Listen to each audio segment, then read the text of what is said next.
Sister का question है कि वो बैठे बैठे गमगीन हो जाती हैं और उनको वजह भी नहीं पता होती, तो क्या किया जाए इसके बारे में। ये जो आप सूरत हाल बता रही हैं बैठे बैठे गमगीन हो जाने वाली, इसको साइकोलॉजी में और इंग्लिश में कहते हैं मेलनकॉली, यानी कि बंदे को बैठे बैठे अंधेरा फील होने लगे, हॉलोनेस फील होने लगे, बैठे बैठे बंदा जो है वो सैड हो जाए अचानक से without any reason, there is no reason. मैं इसको एड्रेस करूँगा इस्लामिक पॉइंट ऑफ व्यू से इंशाल्लाह।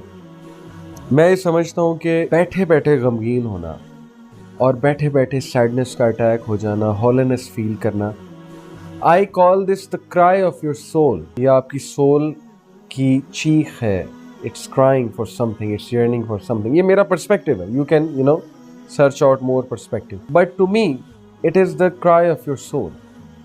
The soul is yearning for something and soul को शायद उसकी डाइट नहीं मिल रही या रूह मजबूत नहीं है, रूह जो है वो वीक है, क्योंकि गम का बड़ा ताल्लुक, जो मैंने लिटरेचर पढ़ा है, जो मैं जितना समझाऊँ कुरान की आयात को जो है वो पढ़ के, गम का बड़ा गहरा ताल्लुक है रूह के साथ। रूह जब मजबूत नहीं है तो बैठे बैठे इंसान पे इस तरह के दौरे पड़ते हैं कि गम अचानक से आ गया और अचानक से a person starts to feel frustrated, hollowness वाली फीलिंग हो गई, या इंसान जो है वो अपने पास जो है अचानक से याद करना शुरू कर देता है। तो दो चीज़ों को समझ लें।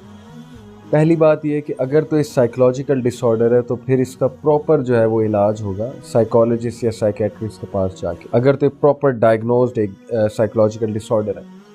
मैं जो इसको समझ रहा हूँ वो दूसरी स्टेट समझ रहा हूँ, साइकोलॉजिकल डिसऑर्डर की बात नहीं कर रहा। दूसरी स्टेट के लिए आपको जो है दो चीज़ें समझनी चाहिए। नंबर 1 सोल की कमज़ोरी, नंबर 2 शैतान।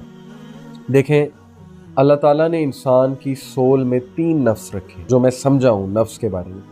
नफ्सुल लव्वामा, नफ्सुल अम्मारा, नफ्सुल मुतमइन्ना। नफ्सुल अम्मारा इज़ द ईवल नफ्स, नफ्सुल लव्वामा इट इज़ द नफ्स जो कि मलामत करने वाला। नफ्सुल मुतमइन्ना है कि जब इंसान बहुत बड़े बड़े काम करता है तो वो मुतमइन होता है, यानी सेल्फ एक्चुअलाइजेशन जिसे कहा गया। देखिए, जब उसका नफ्सुल अम्मारा वो ग्रो हो रहा हो और नफ्सुल मुतमइन्ना और नफ्सुल लव्वामा ग्रो ना हो रहा हो, तो फिर क्या है कि इंसान की जो साइड रह जाएगी वो सिर्फ ईवल साइड रह जाएगी। और फिर जब ईवल साइड रहेगी, शैतान मजीद अटैक करेगा, क्योंकि फॉर शैतान a depressed believer is most beloved to शैतान। ये इब्न अल क़य्यिम का कोट है। तो जब वो आपको डिप्रेस देखेगा, जब वो आपको गमगीन देखेगा, तो ऑब्वियसली वो तो ये चाहेगा कि इसको मजीद गमगीन किया जाए और इसकी इस कंडीशन का जो है वो फ़ायदा उठाया जाए। तो इस हवाले से हमने क्या करना है, हमने अपने 2 नफ्स को जो है मजबूत करना है, हमने अपनी रूह को मजबूत करना है। कैसे मजबूत करना है? हमने अपने आप को मसरूफ़ करना है। पहली चीज़, मसरूफ़ भी ऐसे कामों में करना है जिससे सोल को खुशी होती है, जिससे नफ्सुल मुतमइन्ना ग्रो करता है, जैसे कि चैरिटी वर्क हो गया, सोशल वर्क हो गया, कम्युनिटी सर्विस हो गई, किसी ऑर्गेनाइजेशन के साथ मिलके हॉस्पिटल जाना, विजिट करना, लोगों के लिए कुछ करना, लोगों के चेहरों पे मुस्कुराहटें लाना। आपने देखा होगा बहुत से लोग जो लाइफ में फेलियर से गुजरते हैं वो पब्लिक स्पीकर बनते हैं, मोटिवेशनल स्पीकर्स बनते हैं, ट्रेनर्स बनते हैं। क्यों? वो लोगों को कुछ देना चाहते हैं, लोगों को खुश करना चाहते हैं, बिकॉज दे नो अगर वो फारिग बैठ जाएंगे तो शैतान उनका जो है दिमाग उसको टोटली ख़राब कर देगा। तो इसलिए पहली चीज़ अपने आप को मसरूफ़ करना चाहिए, किताबें पढ़ें, अच्छा लिटरेचर पढ़ें। दूसरी बात, शैतान से पनाह मांगें, ज़िक्र अज़कार करें, ला हौला वला कुव्वता इल्ला बिल्लाह, वेरी पावरफुल ज़िक्र। देन सुब्हानल्लाह व बिहम्दी सुब्हानल्लाहिल अज़ीम, देन दुरूद शरीफ, देन ला इलाहा इल्ला अंता सुब्हानका इन्नी कुन्तु मिनज़ ज़ालिमीन। यानी ये ऐसा ज़िक्र है, इतना पावरफुल ज़िक्र है कि जो शख्स भी ये करेगा तो नबी सल्लल्लाहु अलैहि वसल्लम ने फरमाया कि अल्लाह उसको उस मुसीबत से निकाल लेंगे, अल्लाह उसको इस डिस्ट्रेस से निकाल लेंगे। तो ज़िक्र को हमें अंडरमाइन नहीं करना चाहिए। इस्लाम पूरा पैकेज है। इस्लाम ने अगर ब्रेन की बात की है, माइंड की बात की है, तो सोल की बात भी की है। वेस्ट में आपको सिर्फ माइंड का पर्सपेक्टिव मिलेगा, वेस्टर्न साइकोलॉजिस्ट, वेस्टर्न फिलोसोफर से।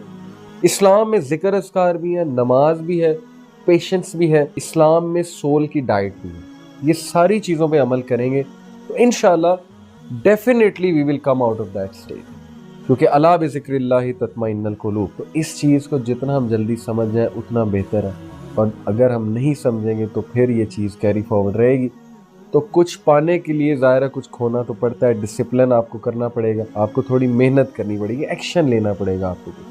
हम क्या करते हैं कि 100 लोग को बता देते हैं ये प्रॉब्लम है, ये प्रॉब्लम है, ये प्रॉब्लम है, اور ایکشن کوئی لیتے نہیں. تو اس طرح مسئلے مسائل حل نہیں ہوتے, ایکشن لینا پڑتا ہے. آپ ایک دو بار ایکشن لے کر دیکھیں, انشاءاللہ اللہ اس میں برکت ڈالے, ساتھ ساتھ دعا بھی کرے. تو I hope this answers your question. جزاکم اللہ خیر. السلام علیکم ورحمۃ اللہ وبرکاتہ.